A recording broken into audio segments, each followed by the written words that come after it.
पुराण की जय।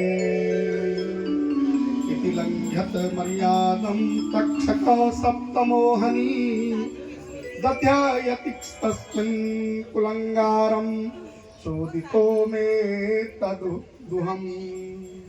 देखिए, जो कर्म किए थे कर्म का फल तो अवश्यमेव ही भोगना पड़ता है। इन्होंने मर्यादा का उल्लंघन किया था। किसने? राजा परीक्षित ने।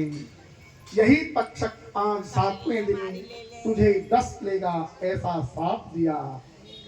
स्नान से वापस आकर के पिता के गले में सर्प को देख करके पिता से निपट गए उनके पुत्र।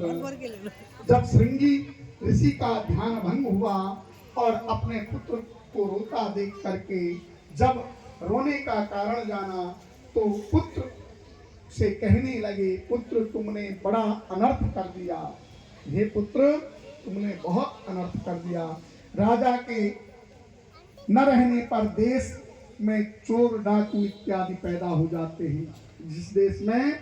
जिस देश का राजा नहीं होता है तो दूसरा देश आक्रमण कर देता है और राज सत्ता को, राज वैभव को लुटा लेता है। इसलिए देश का जो राजा है उसको अवश्य में भी होना चाहिए। कह रहे हैं कि पुत्र तुमने यह बड़ा अनर्थ कर दिया।